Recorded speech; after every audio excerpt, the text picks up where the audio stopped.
வணக்கம். நேற்று ஒரு கருத்து கணிப்பு வெளிவந்துருந்துச்சு. அது அடிக்கடி ஏதாவது நகைச்சுவையான விஷயத்த அப்பப்போ வெளியில் வந்துக்கிட்டே இருக்கும். இப்போ நாடாளுமன்ற தேர்தல் நடந்தால், இப்போ நாடாளுமன்ற தேர்தல் எங்கே நடக்க போகுது?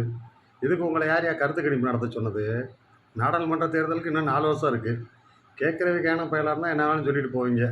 3 தொகுதியில் பாரதிய ஜனதா கட்சியும் அதிமுகவும் கைப்பற்றுன்னு சொல்கிறீங்க. அப்போ 16 எம்எல்ஏ தொகுதி.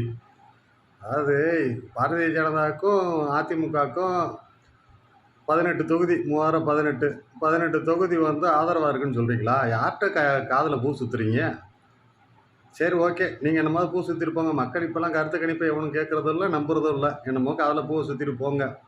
நம்ம சொல்ல வர்றது என்னென்னா, அண்ணன் மு க ஸ்டாலின் தலைமையிலான திராவிட முன்னேற்ற கழகம் என்னை மாதிரி தொண்டை நெஞ்சில் கட்சியோடைய கொடியவும், முதுகில் எல்லாமே செவுத்தில் பார்த்துருப்பீங்க. செவுத்தில் கட்சி கொடி, செவுத்தில் அரசின் சாதனைகள், கட்சியின் சாதனைகளை எழுதி பார்த்துருப்பீங்க. என்னை மாதிரி தொண்டை நெஞ்சில் கட்சி கொடியவும், முதுகில் கட்சியின் சாதனையவும் 24 மணி நேரம் அதே உடை அணிந்து ஊரெல்லாம் நாங்கள் போய் சேர்த்துக்கிட்டு இருக்கோம்.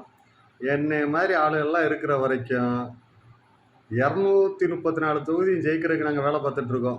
நீங்கள் எத்தனை கருத்து கணிப்பு என்ன பண்ணாலும் சரி, திராவிட முன்னேற்ற கழகம் என்ன 7 ஜென்மத்துக்கு சரி, எவன் நினச்சாலும் யாருனாலும் வீழ்த்தவே முடியாது. இதை நம்புறதுக்கு மக்களும் தயாரால. கருத்து கணிப்பை நீங்கள் வாட்டுக்கு போட்டுக்கிட்டே இருக்க வேண்டியதுதான். திராவிட முன்னேற்ற கழகம் அண்ணன் ஸ்டாலின் தலைமையிலான ஆட்சி நீ எப்பயுமே தொடர்ந்துக்கிட்டே இருக்கும். என்னை மாதிரி தொண்டை உளுந்து கீழே வேலை பார்க்குற வரைக்கும் அடிமட்டத்தில் உயிரை கொடுத்து வேலை பார்க்க ஆள் இருக்கும்.